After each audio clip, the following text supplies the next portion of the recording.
Niggas respect the other night. The Martin Houston Show with national championship winning fullback Martin Houston, giving you 1 hour of intense, hard-hitting analysis from an insider's perspective. It's time for the Martin Houston Show on your home for Alabama sports, Tide 100.9, and streaming on the Tide 100.9 app.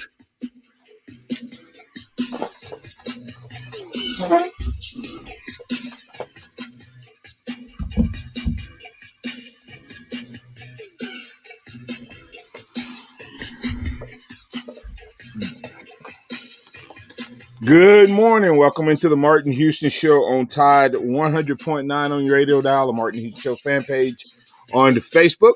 It is a beautiful Monday morning, local, and ready to get things going right here on your home for Alabama sports, Tide 100.9.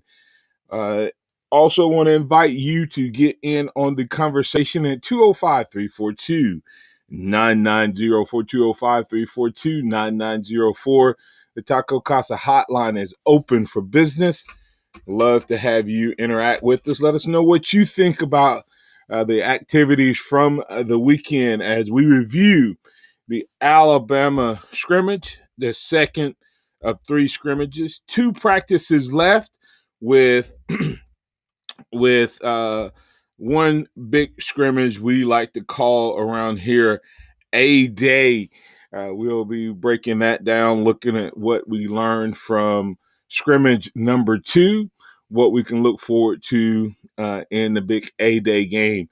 News did come out. The tickets are on sale for $5. Capacity will be $5 and 50% capacity. So please make sure that you go ahead and get your tickets ready and ordered so that you can be a part of A-Day live and in person. We're going to have some audio from the greatest coach in college football, get his thoughts from the scrimmage. But like I said, I want to get your thoughts as well. So don't forget to follow us at Martin Houston 35 and give us your comments there, or Martin Houston Live on Facebook. Remember that this is a day that the Lord has made, so let's rejoice and be glad in it. Take some time today to notice someone, love someone, serve someone, be the difference you want to see in the world today. So let's go ahead. Good morning, Joe. How you doing, sir? Oh, Martin, having a great day, ready to start off a new week. It's A-Day week, so how can you not be excited? Yeah, absolutely. 8-day week, and a great opportunity for us to talk about what's going on there, get a little feedback. But great opportunity for us to dig a little deeper. Man, it's hard to believe only really 3 more practices left. Have we learned a lot about this football team with everything that's going on, or do we still have as many questions at this point as we had at the beginning of the season? I mean, the beginning of spring. So we'll talk about that. Also, big news from the basketball court. Once again, Nate Oates making news on the court, on the hardwood. So we'll find out more from him, what he's going to do. He has some decisions to make as they currently sit with 2 more commitments than they have scholarships. Does that mean that 2 guys are going to walk on and pay for their scholarship, or will 2 guys transfer out? And if so, who's the most likely guys to opt out? So we're going to be talking about that. But as far as the Bama scrimmage, we're going to be looking at the O-line situation. Is it good or bad? Didn't really have any starters out there with the exception of Owens from last year, and he wasn't a starter from last year. So no starters from last year in the scrimmage on this past Saturday. Who's been your surprise player of this year? Rodell Williams getting a little love. LeBron Ray, the enigma, if he comes back and he's healthy and able to play, does this put this Alabama defense in elite category?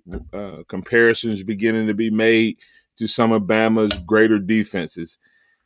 Will Anderson getting some love, being compared to Jadeveon Clowney. I mean, that's high praise. So a lot of opportunities for us to have a lot of different conversations and discussions, and you can be a part of it. Like I said, on the Taco Casa hotline, 205-342-9904. Let's go check in with Pat. Pat, you in with the Martin Houston Show. What's on your mind? It's probably what Coach didn't say as much as what he did say, and what I'm talking about is that he talked about how good the quarterback was. He talked about how good the running backs were. He talked about how good the pass catching was, and then he talked about the defense, and he talked about how bad the tackling was by some of the younger players. Didn't mention any names. He talked about how,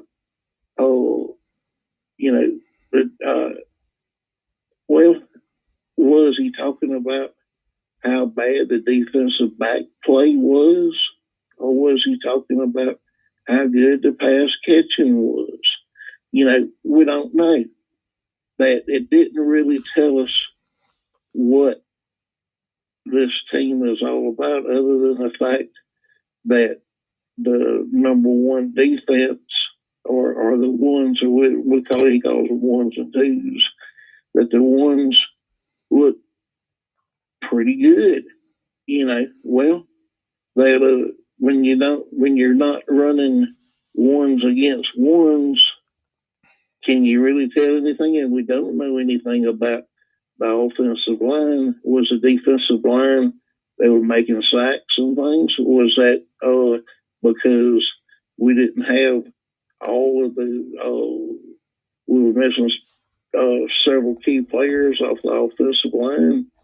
It just more than it makes me want to have a ticket that much worse for the game next week. Well, I think without a doubt,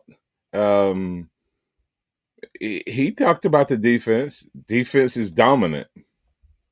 Exactly, that's my point. But is the offense that bad, or is the defense that good? I think it's probably a combination of both. I thought it was what you could expect when you got a bunch of young guys. What did he say about the young guys, the young offensive line, Pat? Yeah, but they got issues. He praised them. He praised them for what?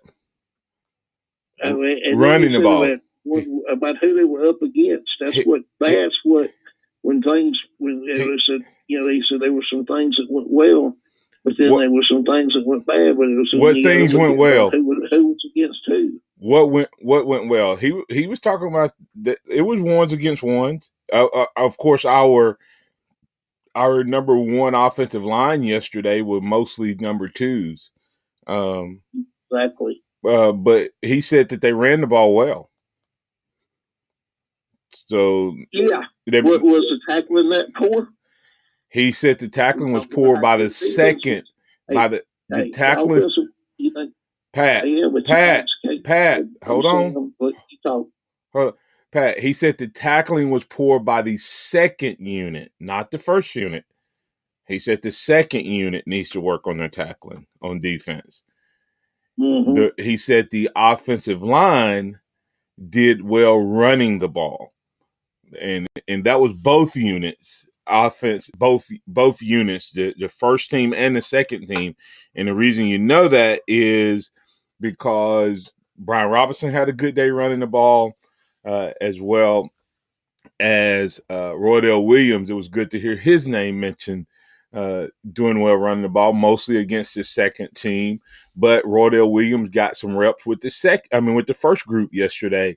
And it's not to be unexpected that a young offensive line that hasn't worked together a lot and even had to be piecemealed together on Saturday does a better job running the ball, because running the ball is a little easier sometimes for young guys when they have a lot of different things going on, and having to versus having to play one-on-one against the likes of Will Anderson. And like he did say, there was a lot of negative plays in the backfield given up by the offensive side of the ball. And so that part was good for the defense. But it is what it is. So some may look at the offensive line situation and say that that's a negative, that not having your starter out there is a bad thing. I guess it's two ways to look at that.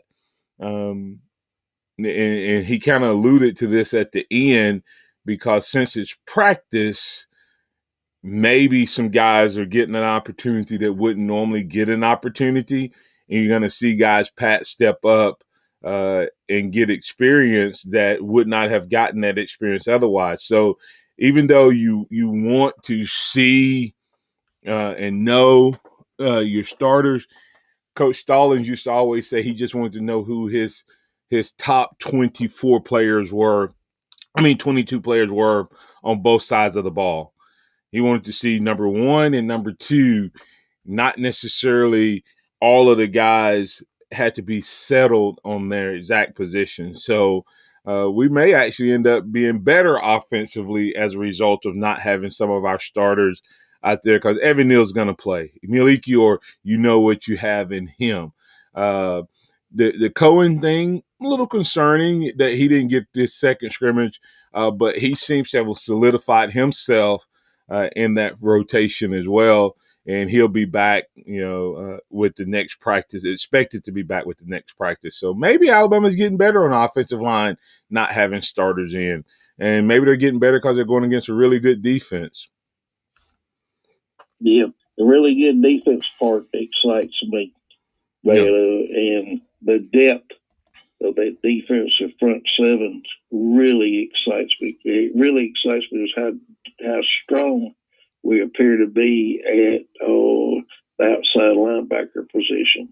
Yeah, that seems to be a true strength. And when you have people comparing the Will Anderson to the likes of Jadeveon Clowney, and then you have Quindarius Robertson and Drew Sanders making plays, and then of course Christopher Allen Ovett seems to have gotten a little quicker off the edge from what I've heard. So there's there's a lot to be excited about from the outside linebacker position, and then there's a lot of names, King Wakuda, Parks, and all those guys' names aren't. Wakuda has been mentioned. Parks hasn't been mentioned, but there's a lot of talent at that position, and they seem to be more playmakers than what Saban has traditionally had at that position over the last couple of years. So can't wait to see what they're able to do. You got anything else for me before we get to break, Pat? No, sir. I have a blessed day, and like I said, I'm getting real excited about next Saturday. That I've got plans on being there. All right. Thanks, Pat. Sir. Have a great day. Bye-bye. Mm-hmm. Coming back on the other side, we'll continue the conversation from spring practice. Alabama had their second scrimmage. A lot of questions coming back from the other side. We'll get Saban's opening comments, and then we'll see what else he had to say about this edition of the 2021. Got to get my year right. 2021 Alabama Crimson Tide. Also, once again, we want to talk to you about the basketball program. What is Nate Oates up to? He's doing some of the Nick Saban stuff where he has more people and more bodies than he has scholarships, but somehow, some way, he always seems to make it work. We'll see if Nate Oates can work his magic again for the Crimson Tide. That conversation and more right here on your home for Alabama Sports, Tide 100.9.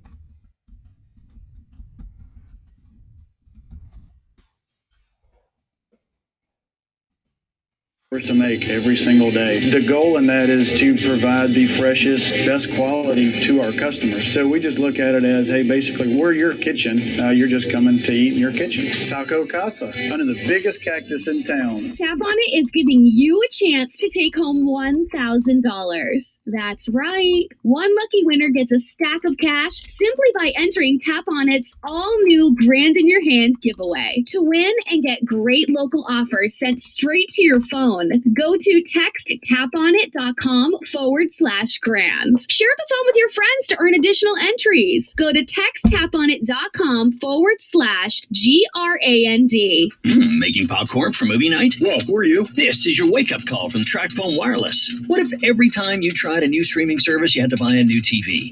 That'd be ridiculous. Yeah, some wireless companies do that when you switch, make you buy a new phone. Right. But TracFone Wireless lets you keep your phone and your number and your network, and gives you unlimited talk and text starting at $20 a month. Seriously, who are you? This is your wake-up call, people. TracFone Wireless. Now you're in control. Oh, you're burning it. Oh, no.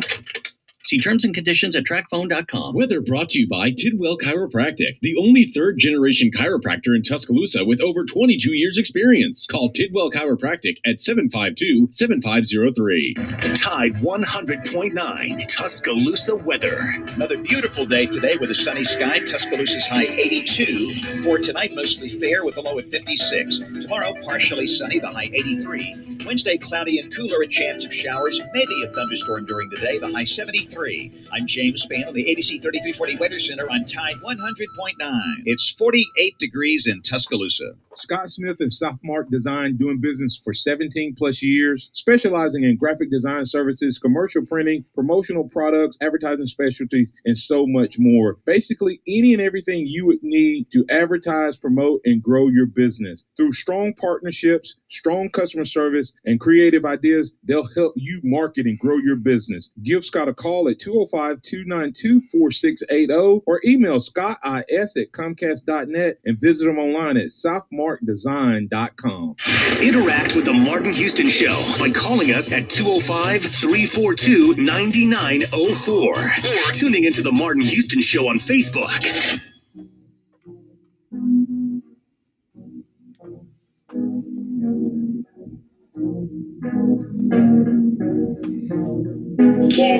This week has really kind of challenged the players to, play with better effort, better toughness, finish plays better, be more responsible to be able to do their job.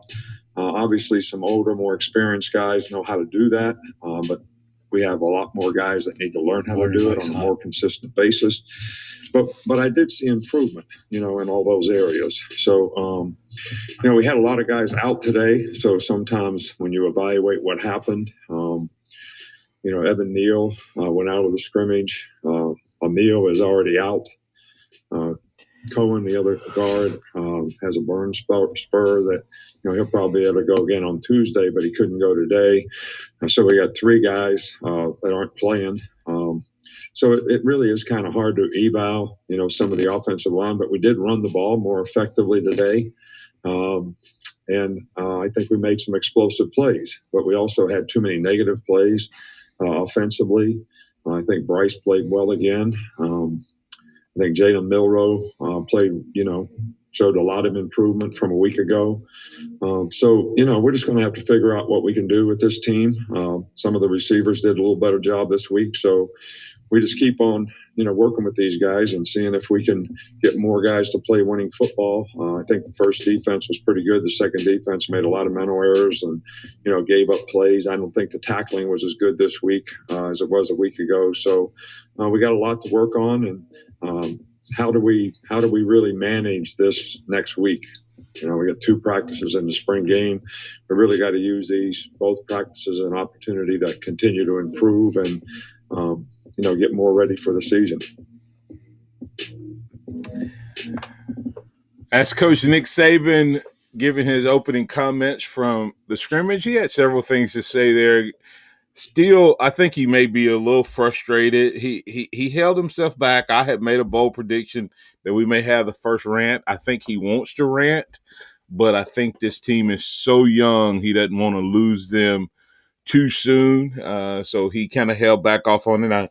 I could hear a little bit of frustration in his voice, I think, with the effort and the consistency probably as much as anything from the young guys. But the good news, he said that consistency is getting better. Do you read anything into the Jalen Milroe comment? Does that mean anything to us as Bama fans that he's mentioning the young man in terms of his play? Not saying anything about Tyson on yesterday, specifically saying how much he improved, because I think the true battle, if we're being honest, from everything we've heard coming out of scrimmage, the battle is between Paul Tyson and the freshman early enrollee at the quarterback position. So we'll have to wait and see, but that's what it appears to be. This is just Martin talking. Jalen Milroe improving from week scrimmage 1 to week scrimmage 2, that he made some much improvement. Offensive line wise, we'll get into what he had to say about them later on as well in the program. So much praise for Bryce Young, Joe. Is Bryce Young doing this well, or is Nick Saban really trying to build the confidence of his young quarterback? I don't know if I've ever heard him proactively praise a kid in virtually every press conference opportunity he's had to speak to the media. He has had something, even when he's correcting something, he still had positives to say about Bryce Young and his play. Yeah, I think that he probably is performing that well, and I think that Coach Saban, you're going to get asked about who the presumed starting quarterback is, so he's getting asked about him in every press conference, and he has nothing but positive things to say. I think if you listen to what he said on Saturday, talked about trying to be kind of in control and have that presence on the field. I think that that's kind of the next step of his development. I think he's got the physical tools. I think he's really just working with what's going on with between his ears. Yeah, and think about this young quarterback, Joe, listeners. Think about Bryce Young has never played a snap as the starter at Alabama. Only played in mop-up duty last year, and right now he's faced with leading the best program in college football, that expectations don't change regardless of how many players change. And on Saturday, he was leading a unit that did not have a single starter from last year's offense on the field with him. Not a single starter from last year's, top 11 players, the top 10 other than him at any position. The only starter that was on the field with him that started some games last year was Chris Owens, but he was not the full-time starter till Dickerson went down. And that's the challenge that this young man has, is creating a unit, offensive unit out of that, and to take control of it. So you would expect him to have some challenges and some opportunities to improve upon getting all of those guys on the same page, because this offense has been a challenge. And you heard Saban make the statement, Joe, we have to figure out what this group in this offense can do. We've not talked a lot about the fact that we have a new offensive coordinator. Have you been a little guilty like I have? I really need to dig deeper into it. I've been a little guilty of, hey, we're just going to do what we've been doing on the offensive side of the ball. Have you kind of fell into that trap as well, that this offense is just going to be the same style type of offense that we've had under Nick Saban, the last 3-4 years? Yeah, I don't really see Well, and maybe that's exactly what you're talking about, falling into the trap. The Right. reason why not to Right. to think that it's going to be Coach Saban's offense, but you're going to have a little bit of Bill O'Brien's kind of flavor to it. You'll have a little more quarterback run, little read option, and then you're going to get down the field like he tried to do in Houston. But really, I'm sure that Bill O'Brien, as a capable football coach, will be trying to tailor the offense to the skill set of the players that we have. And personally, Martin, that seems like a run the football kind of a system where we're using this bevy of running backs to our disposal and really wearing teams out. But you never know. I'm not the coach, and I think it'll be Coach Saban's offense, just with a little Bill O'Brien flair. Yeah, because you're exactly right. That's why I was talking about falling into the trap of, hey, we'll just do what we've always done.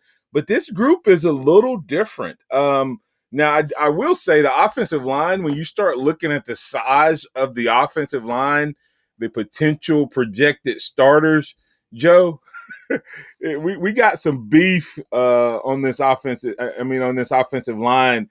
I know we lost Brown, but Cohen is 6'4", 325 pounds. So we didn't lose as much beef as I thought we did with the loss of Brown at that right guard position. And then, of course, you're replacing the right tackle. Evan Neal is moving to left tackle, and he's, significantly larger than Leatherwood. And then you have, of course, and this kid may still be growing. Damian George Jr., 6'6", 345 at right tackle.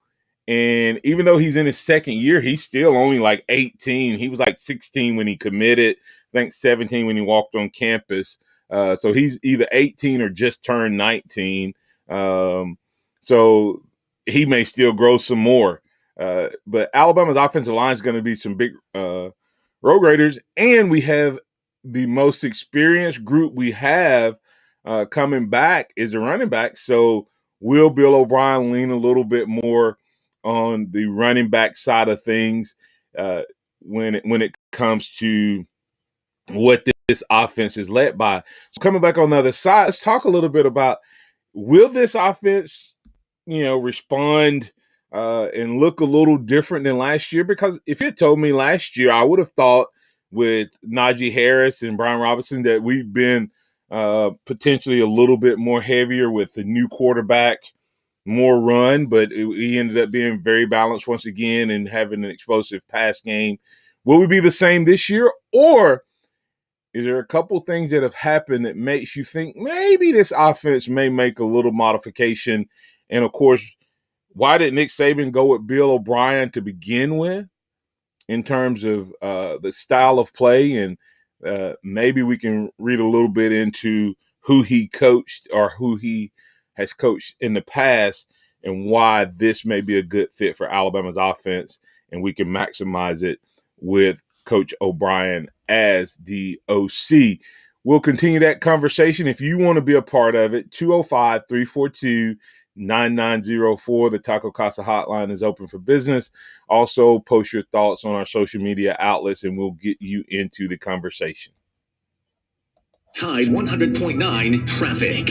From the Townsend Nissan Traffic Center, we start our Monday morning with a wreck on Alabama 69 northbound at Yellow Creek Road in Northport with minor delays. Everything else looks pretty good. If you do see conditions throughout the day, give us a call. Where are the great deals on brand new Nissans? They're at your hometown Nissan dealer, of course. Townsend Nissan. I'm Captain Ray.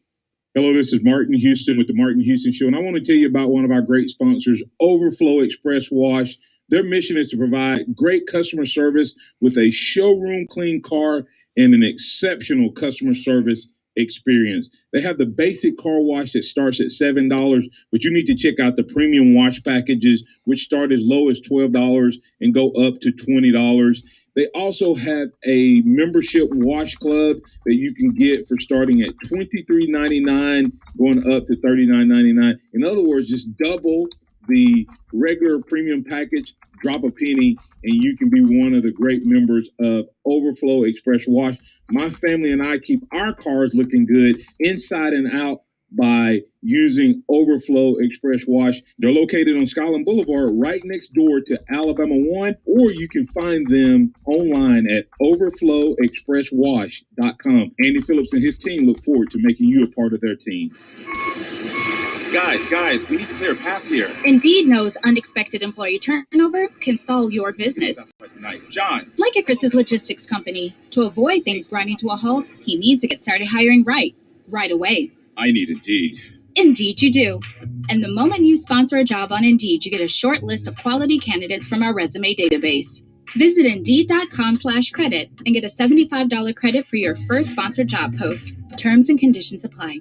Nick Saban calls it the process. John Maxwell said that everything rises and falls on it. And Coach Wooden said it's what you learn after you think you know it all that makes the difference. What am I talking about? Leadership and personal development. Is your organization, your school, your church, your family, are they receiving the proper level of leadership development and personal development? If not, the Empowerment Center for Leadership and Mentoring can help you with that. We have our pep talks, which is a 1 to 1.5 hour lunch and learn, which we can customize to meet your needs, or we have some topics that we present that we know can help your organization. And if you're looking for one-on-one mentoring and coaching, we can also assist you with that. Visit peptalks35.com. That's peptalks35.com, or send an email to martin@martinhouston.org. That's the Empowerment Center for Leadership and Mentoring.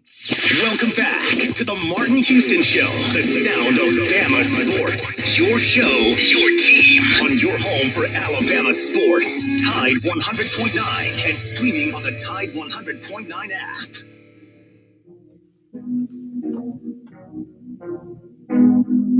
Yeah, he's done great. Matt, he knows the playbook really, really well.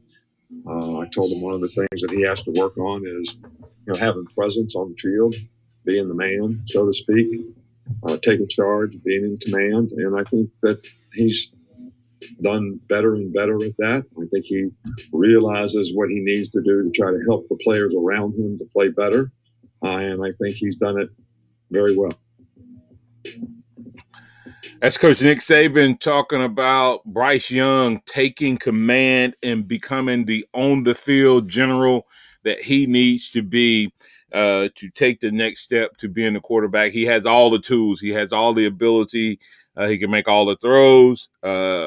Says he knows the playbook back in its entirety. Of course, knowing it and executing it is two different things. But I thought it was interesting that Nick Saban's already leaning on this young quarterback to make the other guys better. And that's what quarterbacks do. That's what the best ones do, is that the guys around them are better when that quarterback is on the field. And there's one young man who seems to be playing better this year. And we'll see how that pans out throughout the season. It's a position, I think, and a need that is mission critical to the success of Alabama's offense this year. And we'll talk about that once we get off the call with Mr. Lake Martin. John, you're in with the Martin Houston Show. What's on your mind, man? Good morning, sir. How is everything there? It's going well. Great. Listen, I just wanted to comment on, I liked your talk this morning, especially about asking Joe, have you fallen into the trap thinking that, Bama is going to be the same or whatever particular. I don't know that there is, in my opinion, I'm not sure there is a trap because when you're so talented at all aspects of the game, especially on offense, the passing, the running, when you're so talented, you can change that emphasis in each game. So if you prepare for a running game against Alabama, they'll kill you with a passing or vice versa. And so I don't know that there is a trap that we can fall into thinking Alabama's eggs are in one basket because, man, they may have all their eggs in one basket, but they got a lot of baskets, Jack, and they're all full. So I think that Alabama is just so diverse that you really can't pigeonhole them. Well, like Martin, Jen, I agree that Alabama has that, but I think that Najee Harris excelled last year, not just because of Najee Harris's talent. I think he excelled because he and Mac Jones were a great complement for each other. Okay. I do not think Najee Harris has the same senior year if Tua Tagovailoa is the quarterback at Alabama. The number of RPO plays went way down under Mac Jones. So if you go back and look, as talented as Tua Tagovailoa was, there were times that he was pulling the ball and he should have been giving it. And you could see Najee visibly react sometimes if you knew – you could tell the difference between a fake and an RPO because he'd have a little hitch in his giddy up when he thought he was going to get the ball and there'd be a wide open hole versus when it was a pure fake. Last year, Najee Harris got more and more comfortable hitting that hole, knowing that when the play was called, that's what he was going to run. So what I mean by falling into the trap is this. We know that Bill O'Brien has coached college football, number one. Number two, he's coached Deshaun Watson, who is a dual threat guy. And to me, Bryce Young is a lot like Deshaun Watson in terms of his talent. He's not as big, but really, really accomplished passer, great athlete. So my question is more of, will we see more of the RPO?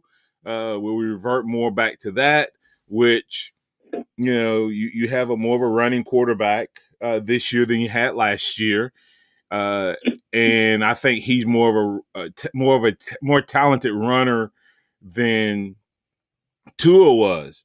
I think in Bryce Young, what you actually have in Bryce Young is kind of the last three quarterbacks we've had together. From what I say, not saying he's as good as any of those guys yet, like Martin John, but I think he has the running of Tua, from what I've heard.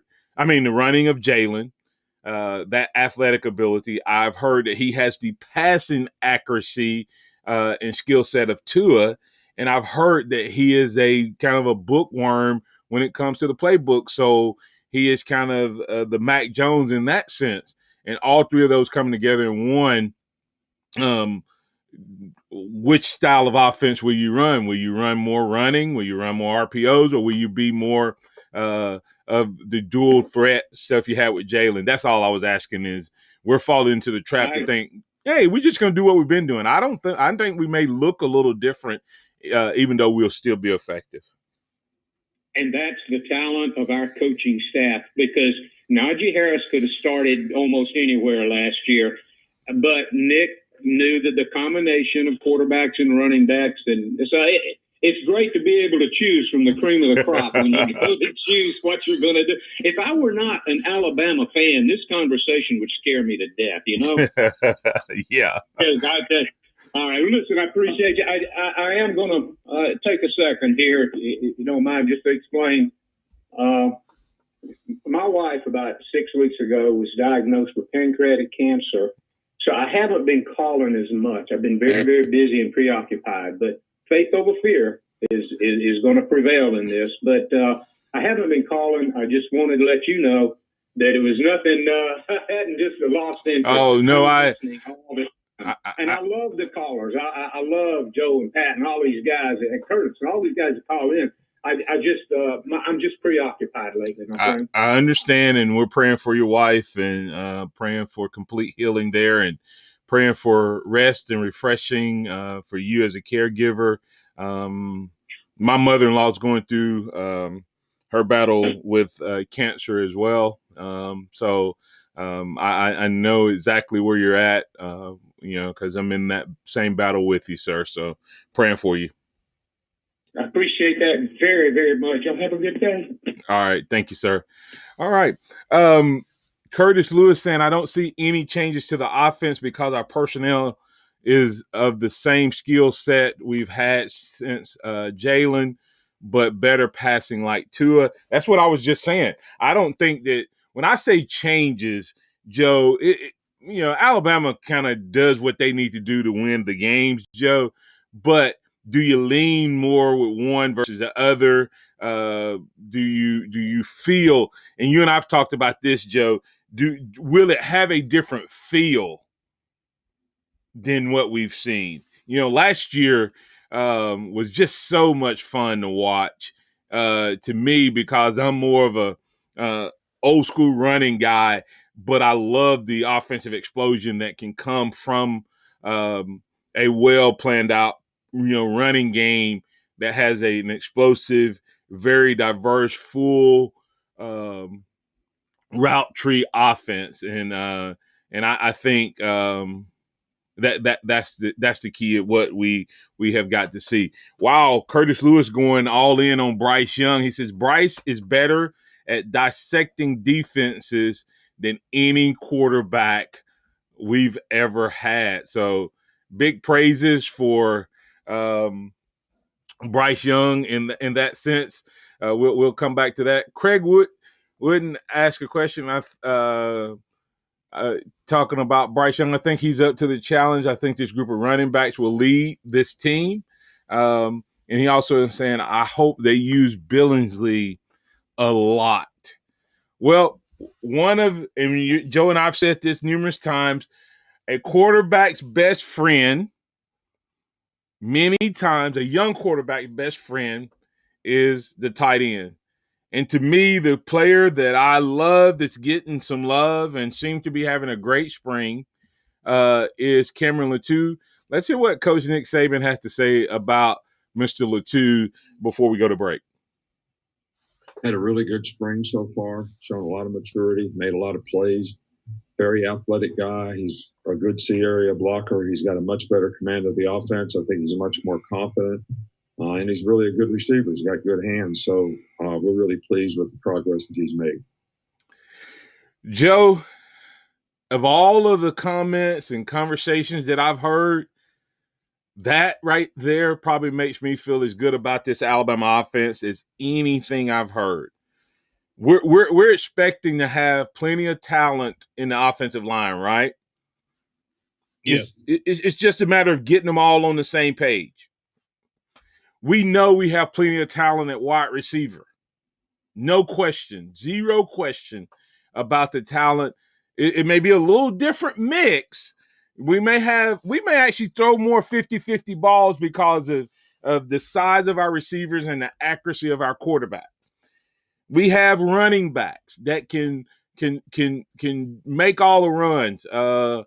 B-Rob showed some explosiveness on Saturday, had a nice long run. So did a couple other running backs, explosive plays. Keelan Robinson had an explosive play in the first scrimmage. So all of the running backs showing, the only name I hadn't heard heard a lot coming out from so far from the running back is McClellan. And we've seen that he has explosiveness within the game itself. But the one question I've had, Joe, is, will we have an inline blocking tight end? Will we have a tight end that where we don't have to put Randolph in when we want to run the ball? We're going to go ahead and get the break. I'm going to have you replay that audio and give specific comments to what Nick Saban said.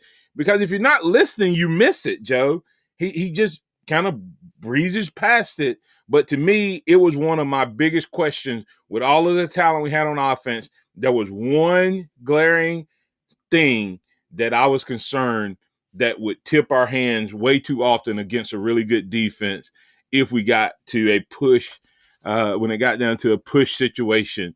We'll talk about that. We'll wrap up the fourth quarter in this edition of the Martin Houston Show.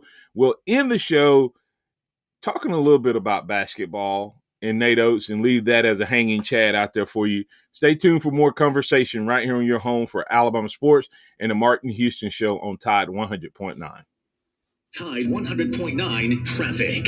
From the Townsend Nissan Traffic Center, we start our Monday morning with a wreck on Alabama 69 northbound at Yellow Creek Road in Northport with minor delays. Everything else looks pretty good. If you do see conditions throughout the day, give us a call. Where are the great deals on brand new Nissans? They're at your hometown Nissan dealer, of course. Townsend Nissan. I'm Captain Ray. Here's what's trending on the Tuscaloosa thread. Good morning, Alabama basketball superfan Luke Ratliff was just 23 years old when he died recently, but he left a legacy far past those years. His impact reflected by the number of people who came to Capstone Church yesterday to view the streaming video of Fluff, as he was known, his funeral service in Waynesboro, North Carolina, Sunday. After voting down a new contract proposed by the United Mine Workers of America and Warrior Met, coal miners in Brookwood continued their strike this morning. Don Hartley, Town Square Media, Tuscaloosa. Hello, this is Martin Houston with the Martin Houston Show, and I want to tell you about Tuscaloosa Custom Curbing. If you're looking for a way to add value to your home, make your flower beds pop, make your landscaping stand out from your neighbors, then Tuscaloosa Custom Curbing can help you do just that. They have numerous styles, but they feature the Moroccan Stone Curb series, which includes 4 great styles and unlimited color choices. That's Tuscaloosa Custom Curbing. They are the one that can help you stand out from your neighbors. Tuscaloosa Custom Curbing, 205-331-6823. You may also find yourself with the need for a custom size stone or custom shaped stone. Then Tuscaloosa Custom Curbing can help with that as well. Paul Fuller and his team are waiting on your call right now for that free quote. And if you tell them that Martin Houston with the Martin Houston Show told you to stop by, you'll get a big discount. So call Tuscaloosa Custom Curbing at 205-331-6823 or visit them online at Tuscaloosa Custom Curbing, LLC. Tuscaloosa Tire and Service, they've got the big brands you know and trust. Goodyear, Firestone, Bridgestone, Cooper, and they can finance for you as well. When you need routine maintenance and alignment, a tune-up, whatever it is, belts, hoses, just basic stuff, or when you don't know what's wrong with your car, truck, or SUV, make it Tuscaloosa Tire and Service. They're dependable, they're trustworthy. That's why they've lasted for over 36 years. Skyland Boulevard, McFarland Boulevard East in Northport on Lurleen Wallace Boulevard. Check out the website TuscaloosaTireandService.com. Everybody loves Taco Casa. Everything we do in our store, we prepare in our store. We hand cut all of our tomatoes. We block and shred our own cheese here in the store. So we still hand cut our chips, our sopapillas, our taco shells, our chimalupa bowls. Our chili takes about 4 to 6 hours to make every single day. The goal in that is to provide the freshest, best quality to our customers. So we just look at it as, hey, basically, we're your kitchen. You're just coming to eat in your kitchen. Taco Casa, under the biggest cactus in town. One name, Mezrano. one law firm, Mezrano. one passion, Mezrano. one call. Mezrano. I'm attorney Stephen Mezrano. There's only one name and one call to make. When you or a loved one have been injured, Mezrano, 205-206-6300. No representation when the quality legal services to be performed is greater than quality legal services performed by other lawyers. The sound of Bama sports. Your show, your team. The Martin Houston Show on your home for Alabama sports. Tide 100.9 and streaming on the Tide 100.9 app. Had a really good spring so far, shown a lot of maturity, made a lot of plays. Very athletic guy. He's a good C area blocker. He's got a much better command of the offense. I think he's much more confident. And he's really a good receiver. He's got good hands. So we're really pleased with the progress that he's made. That's Coach Nick Saban talking about Cameron Latou. Made several statements there. We're going to get to those. But before we do, let's bring in George. George is gone. So call back anytime, George. Sorry about that.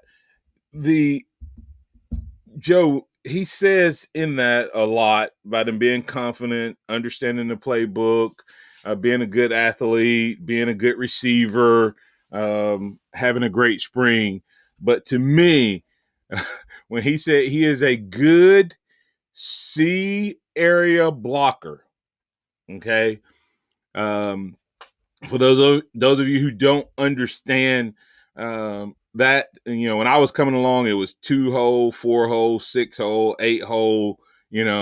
That's how you kind of, and then the running backs were labeled, 2 and 3 and 4. And so if you wanted to, run to the 2-hole, it was 22, and that meant the tailback was getting. If it was 32, it was the fullback. 28 meant tall sweep. C area blocking is that gap between the tackle and the tight end. and which means that we can run some things just off tackle when they have a defensive end that's rushing up the field. He can drive that guy up the field with it without getting caved down and closing off that hole, or he can get up the field and get to a linebacker. And if they happen to move somebody head up on him, he's able to handle that area. We've not had a great C area blocker in the last couple of years. We've had to use offensive linemen to do that, Joe. And so to have a tight end that we can use in the running game without giving away that it's a running game play, or when if we do throw the ball with Randolph in, then it's not a giveaway that you're giving up one of your players. So to me, that was as good a news as I've heard this offseason. How big of a deal, really, though, Joe, when you think about it, that you can put a Cameron Latou out there, because Billingsley has proven that he potentially could be one of these 2021 first round type of tight end guys that can play in space, that does not ask to block, but our offense still requires that inline blocker. Martin, I'm going to push back on you here. You say, how important is it really to have that? And I'm going to say it's not important at all, because why? Alabama has averaged over 35 points a game for the last 9 seasons, Martin, and over 45 points for the last 3 seasons. Really, it's just up to the coaching staff to mix and match the talent that we have. We bring in such a high volume and high level of talent that it's just really a kind of a dealer's choice for the coaches to kind of mix and match and be creative and put the best offense out on the field. And we've seen that over the last almost 10 years of 35 points or more. And I don't expect that to change at all. I think that Cameron Latou's skill set just allows them just kind of another little variable weapon that they can put in there on the end line. They can split them out, and it just allows them a little more freedom to keep those offensive numbers really high. Well, and I agree with you in terms of when you're saying it's not important from a point production standpoint, but I think it's important from what the coaches want to do, which can be two different things, right? When you say it's not important, then Nick Saban wouldn't if that wasn't important, that role wasn't important. I'm not talking about whether the guy is the best overall, but I'm saying because they are allowed to do that, it allows them to do more and be able to accomplish more in terms of not having to move an offensive lineman out. And because it's something that Nick Saban obviously wants is a C area blocking tight end. And so, yeah, does that mean that we're going to score 38 points versus 35? Maybe, maybe not. But I think in this offense, from what we've seen this spring, I think it brings in another dimension, because of Bryce Young's touchdown passes, almost half of them have come to the tight end, Cameron Latou. And so I think he likes it in terms of what it gives you with a young quarterback. But, from your viewpoint of whether or not it's important to the average points per game, maybe, maybe not. But being a coach and sitting in a room and knowing that you can call your offense and have multiple sets without having to bring in a specialty guy, and you can run everything in your playbook without having to make any substitution is huge in sense of how you approach your game plan and things like that. Whether it's going to matter with Alabama's offense from a winning standpoint, probably not. But from a pure importance to the way you want to approach things and do things, I think it's absolutely mission critical. Because if it wasn't, why bother recruiting a tight end at all if it didn't matter at all? But what I'm happy for is Mr. Cameron Latou is on the field, making a difference. A guy who it can't happen to a better guy who swapped over from linebacker to make the move taken him a couple of years, but he seems to be comfortable and getting more comfortable with that position. Only going to help a young quarterback, Bryce Young, who he seems to be his favorite target right now. Hey, on tomorrow, we're going to have some conversation around basketball. Nate Oates got another commitment from Furman, puts him at 15 with 13 scholarships. What will he do? We'll talk about that. We'll talk with DC Capstone Report on tomorrow. That's Joe Gaither. I'm Martin.